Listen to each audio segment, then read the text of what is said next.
नमस्ते साथियों, आपका अपने चैनल आभा नगरी क्लासेज में हार्दिक स्वागत, अभिनंदन। आज हम साइंस से संबंधित कुछ और क्वेश्चन लाए हैं। मानव नेत्र से संबंधित क्वेश्चन है।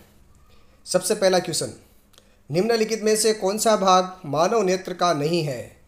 ये मानव नेत्र की संरचना बनी हुई है, जो आंतरिक संरचना है, इसमें आपको बताना है। ये ऑप्शन दे रखे हैं, ए रेटिना, बी कॉर्निया, सी पुतली। ये पुतली है, पतली नहीं है, पुतली। सी क्या है? पुतली। डी मध्य पटल। तो इस एक बार हम इस आंख की संरचना का चित्र समझते हैं। ये जो इसका बीच में देखिए एक लेंस दे रखा है, लेंस के और दोनों तरफ क्या है? परितारिका है, और परितारिका ये पेशियों के द्वारा नियंत्रित किया जाता है। इसमें जलीय द्रव है, नेत्र तारा, और ये जो उभरा हुआ भाग है सफ़ेद सफ़ेद, हमारी आंखों में जो उभरा हुआ भाग है, इसको हम क्या कहते हैं? कॉर्निया। और अब यहाँ देखिए, सबसे बाहर की ओर दृढ़ पटल है, इससे अंदर की ओर कोराइड है, और रेटिना ये सबसे महत्वपूर्ण है। रेटिना सबसे महत्वपूर्ण है। रेटिना, इस पे प्रकाश की किरण जब इस रेटिना पे पड़ती है, जिसको दृष्टि पटल भी कहते हैं। रेटिना को हिंदी में कहते हैं दृष्टि पटल।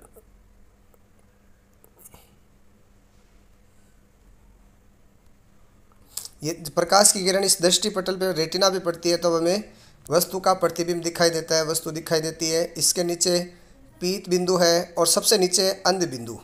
जब प्रकाश की किरण इस अंध बिंदु पे गिरती है, तो व्यक्ति को कुछ भी दृश्य नहीं दिखाई देता है, यानी उसे पूरा का पूरा काला ही दिखाई देता है। अंध बिंदु, जिसको आंखों से दिखाई नहीं देता है, ये अंध बिंदु है। तो अब इसमें देखिए कौन कौन से भाग है, जैसे कॉर्निया है, रेटिना है, कॉर्निया है, पुतली है, ये मध्य पटल है। ये मध्य पटल नहीं है इसके अंदर, तो सही ऑप्शन क्या हो जाएगा? डी। दूसरा क्वेश्चन, मानव नेत्र में कौन सा लेंस पाया जाता है? मानव नेत्र में कौन सा लेंस पाया जाता है?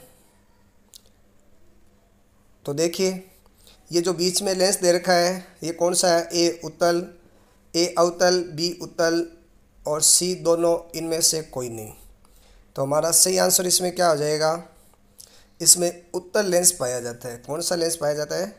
उत्तल लेंस। तो सही ऑप्शन हमारा क्या हो जाएगा?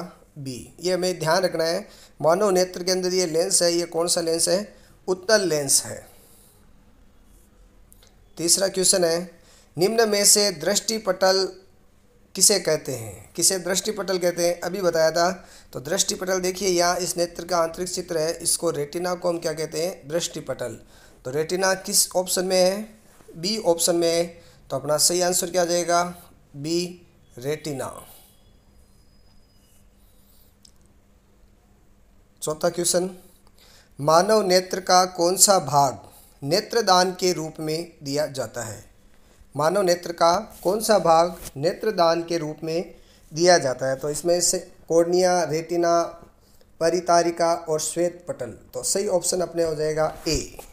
सही ऑप्शन क्या है? ए। ये कॉर्निया, इसका मानव नेत्र दान में कॉर्निया का दान किया जाता है। क्वेश्चन नंबर 5, मानव नेत्र की निकटतम दृष्टि दूरी ज्ञात कीजिए। दूरी बताइए। ये निकटतम होती है अपने 25 सेंटीमीटर। क्या होती है? 25 सेंटीमीटर। सही ऑप्शन क्या हो जाएगा? सी इसमें सही ऑप्शन हो जाएगा। निकटतम दृष्टि दूरी है 25 सेंटीमीटर, और अधिकतम है अनंत है। अधिकतम दूरी है अनंत। अनंत दूरी तक वस्तु देख सकते हैं। जिस प्रकार सूर्य, तारों को हम देखते हैं, ये अनंत दूरी पे है। निकटतम दूरी है 25 सेंटीमीटर, और अधिकतम दूरी है अनंत दूरी है।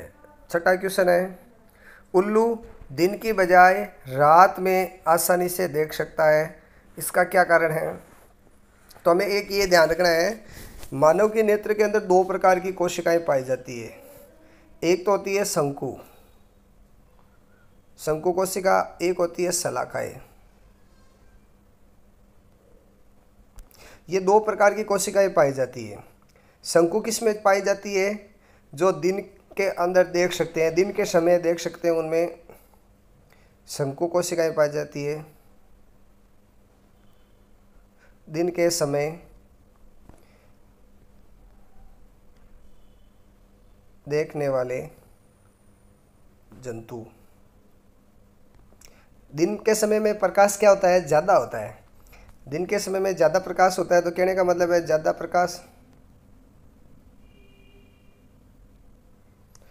प्रकाश में यदि कोई वस्तु है, वो उसका प्रकाश किस पे पड़ता है? शंकु के ऊपर पड़ता है। उसका प्रकाश किस पे पड़ता है? शंकु के ऊपर पड़ता है। और शलाकाएँ क्या होती है? रात के समय या कम प्रकाश में, कह सकते हैं रात के समय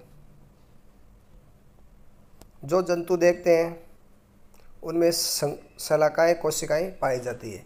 तो अब हमें ये ध्यान रखना है, उल्लू है वो दिन के समय देखता है या रात के समय देखता है?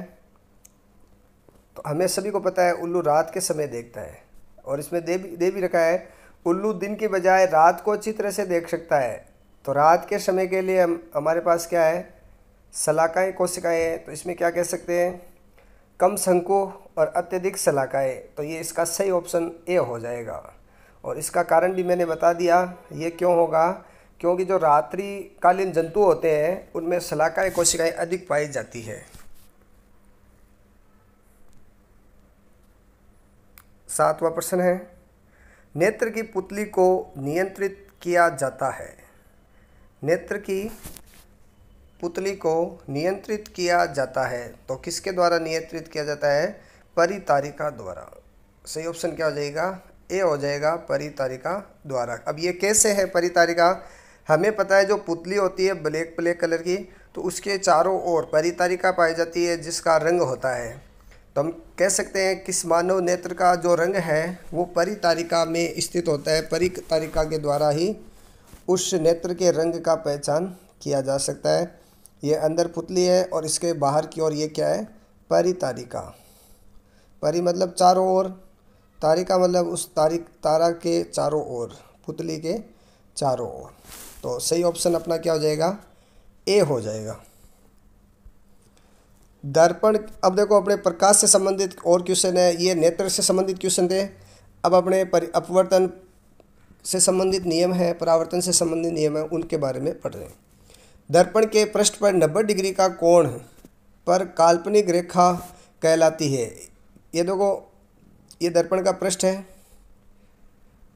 अब इस पे ये 90 डिग्री के ऊपर यदि कोई रेखा आती है तो इसको हम क्या बोलते हैं? अभिलंब बोलते हैं। क्या बोलते हैं? अभिलंब।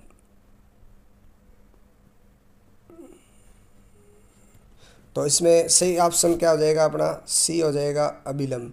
और जो प्रकाश की किरण यहाँ आती है उसको बोलते हैं आपतित किरण। ये रही आपतित किरण।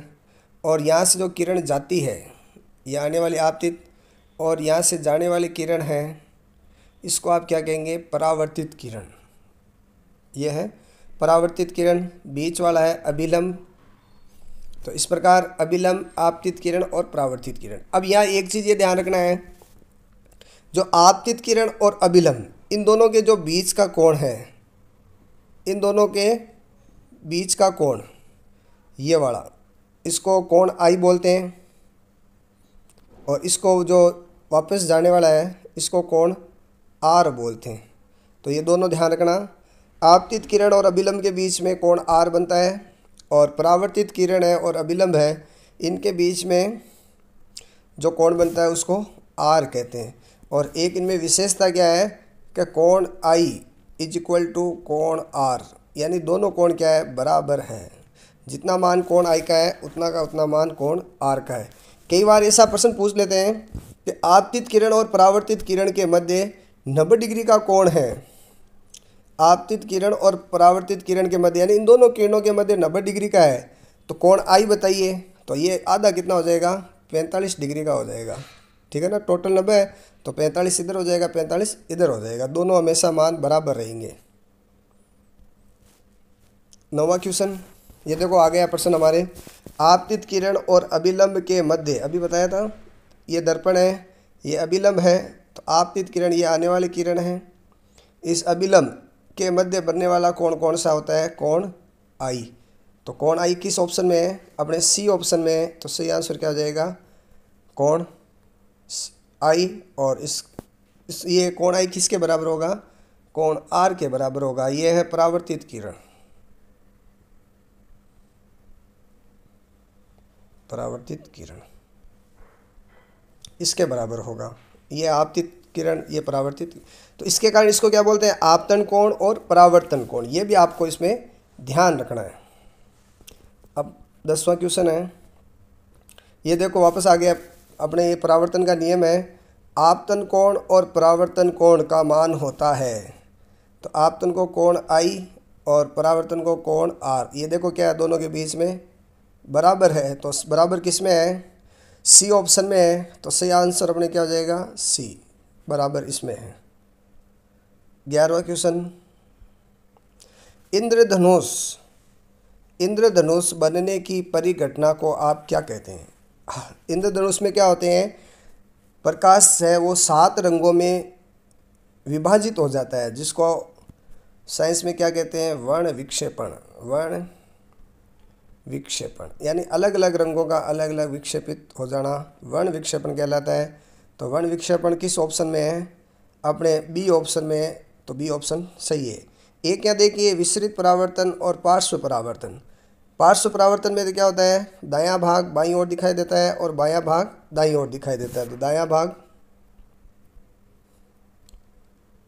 बाईं ओर,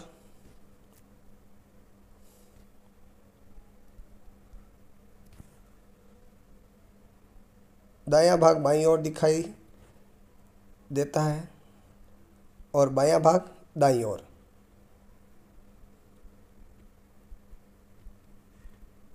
बायां भाग दाईं ओर, इसको क्या बोलते हैं, पार्श्व परावर्तन बोलते हैं। जैसे हमारे जो शर्ट का जेब है, हम कांच में देखते तो दायां भाग बाईं ओर दिखाई देता है। यह है विसरित परावर्तन। विसरित परावर्तन क्या होता है, 2 प्रकार के परावर्तन होते हैं, नियमित परावर्तन और विसरित परावर्तन।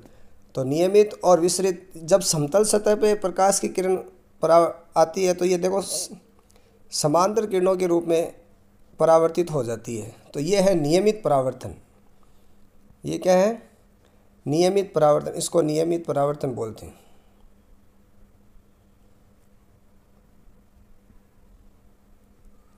जब सतह कैसी है, समतल है, और जब यही सतह कैसी है, इस प्रकार खुरदरी है और प्रकाश किरण एक आती है इधर, एक इधर चली जाती है, यानी एक दूसरे के समांतर नहीं होती है, तब आप इसको क्या बोलते हैं, विसरित परावर्तन। तो इसमें अपना सही आंसर क्या हो जाएगा, इंद्रधनुष बनने की परिघटना को क्या कहते हैं, वर्ण विक्षेपण। वर्ण विक्षेपण में प्रकाश है वो 7 रंगों में विभाजित हो जाता है, इस घटना को वर्ण विक्षेपण कहते हैं।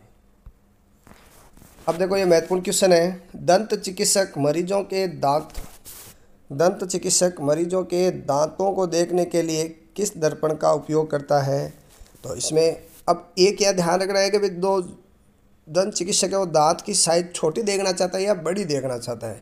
तो हमें पता है बड़ी देखना चाहता है, बड़ी साइज में देखना चाहता है। तो बड़ी साइज में देखने के लिए हमें उत्तल दर्पण का उपयोग करना पड़ेगा। किस दर्पण का, उत्तल दर्पण का। और भी बहुत सारी चीज़ों में उत्तल दर्पण का प्रयोग किया जाता है, जैसे बड़े अग्रदीप, वाहनों के अग्रदीप, वाहनों के हेडलाइट बोल सकते हैं, HEAD हेडलाइट, और हिंदी में कहें तो अग्रदीप। परमाणु भट्टियों में प्रकाश की ज़्यादा आवश्यकता होती है, सौर भट्टियों में, उसमें भी अवतल लेंस, सौर भट्टियों में अवतल लेंस का उपयोग किया जाता है। तो सही ऑप्शन अपने हो जाएगा बी। अपने जैसे जो चेहरा देखने में भी अवतल दर्पण का ही उपयोग किया जाता है। अब ये देखो एकदम फिक्स मान हमें याद होगा तो ही हम ये क्वेश्चन से कर सकते हैं। ब्रेल पद्धति में कितने बिंदुकित पैटर्न होते हैं। ये ब्रेल पद्धति किनके काम आती है, जो चक्षु विहीन कह सकते हैं, जिनको दिखाई नहीं देता है, ब्लाइंड, उनके लिए ये विधि काम में ली जाती है। चक्षु विहीन कह सकते हैं, उनके ये ब्रेल पद्धति काम में आती है। तो इसमें कितने पैटर्न होते हैं, 63 पैटर्न होते हैं 63 होते हैं। वाहनों के पार्श्व में लगा दर्पण, ये देखो पार्श्व मतलब साइड में, ये ध्यान रखना है। ये केवल पार्श्व में, जो पार्श्व के देखने के लिए काम में आता है वो अपने उत्तल दर्पण काम में आता है। उत्तल दर्पण क्यों काम में लिया जाता है? क्योंकि इसके द्वारा एक तो प्रतिबिंब सीधा बनता है, प्रतिबिंब कैसा बनता है? सीधा बनता है। दूसरा कैसा बनता है? वास्तविक।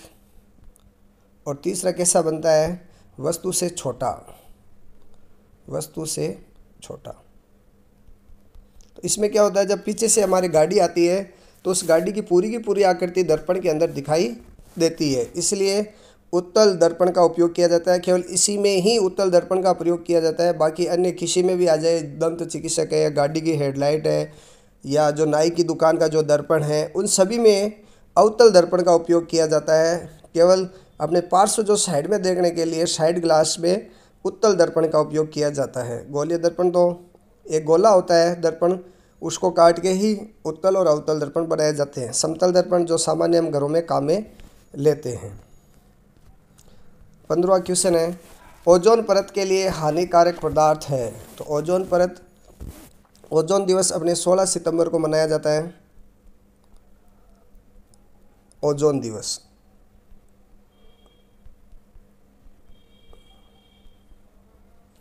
ओजोन दिवस 16 सितंबर को मनाया जाता है। क्यों मनाया जाता है? क्योंकि जागरूकता लाने के लिए जो रेफ्रिजरेटर, एयर कंडीशनर है, इनके द्वारा जो गैस निकलती है CFC, इस CFC के द्वारा इस ओजोन परत को हानि पहुंचाई जाती है, जिसके द्वारा इसमें छेद हो रखा है। ओजोन परत हमारी सुरक्षा करता है, सूर्य से जो आने वाली हानिकारक पराबैंगनी किरणें हैं उनसे हमारी सुरक्षा करती है। तो अब उससे ओजोन परत के लिए कौन सी गैस है, कौन सा पदार्थ है जो हानिकारक है? CFC, जिसका हिंदी में नाम आप क्या लिख सकते हैं? क्लोरोफ्लोरोकार्बन, क्लोरोफ्लोरोकार्बन कह सकते हैं आप। तो सही ऑप्शन हमारे बी हो गया।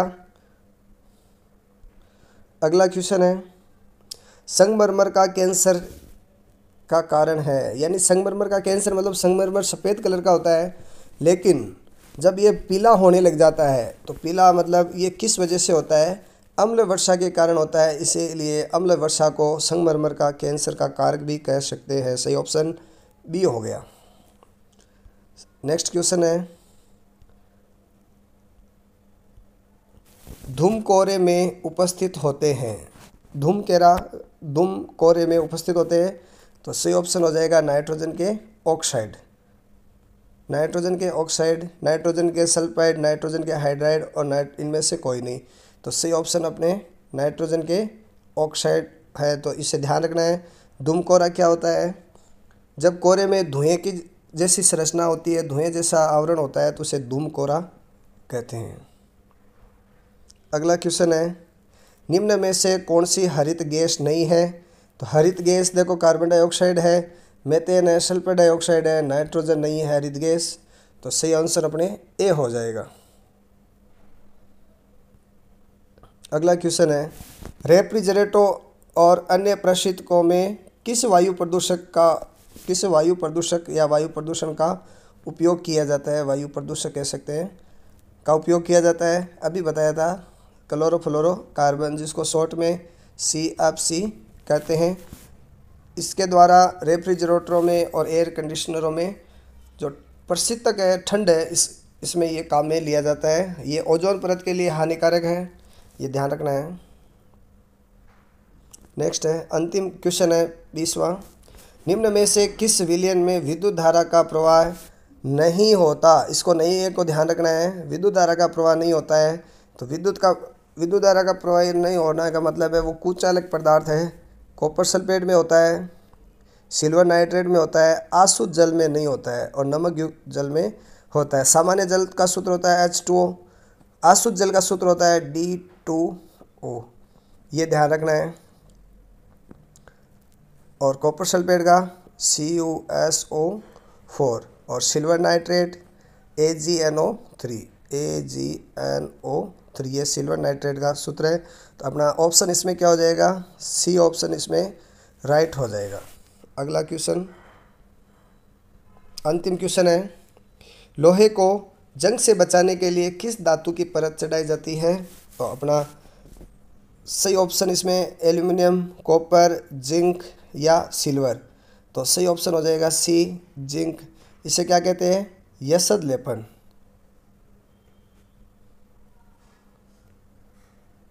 यशद लेपन, और इंग्लिश में कहते हैं गैल्वेनाइजेशन।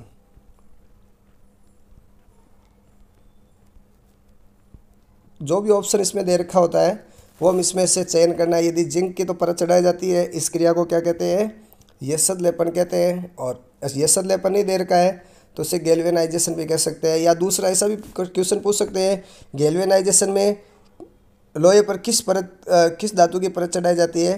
तो इसमें सही आंसर अपने हो जाएगा जिंक, इसमें सही आंसर हो जाएगा। तो अभी तक जिन्होंने मेरे चैनल को सब्सक्राइब नहीं किया है वो चैनल को सब्सक्राइब करें, लाइक करें और अपने मित्रों को शेयर करें ताकि उन्हें भी साइंस के क्वेश्चनों का ज़्यादा से ज़्यादा फ़ायदा हो सके। ये सभी जो जनरल साइंस के क्वेश्चन है ये एनएमएस परीक्षा, नवोदय परीक्षा के अंदर चयन हेतु बहुत उपयोगी है। इसलिए मैं सभी मित्रों और दोस्तों से कहना चाहता हूँ इन्हें ध्यान से देखें और अपने सीखें। धन्यवाद।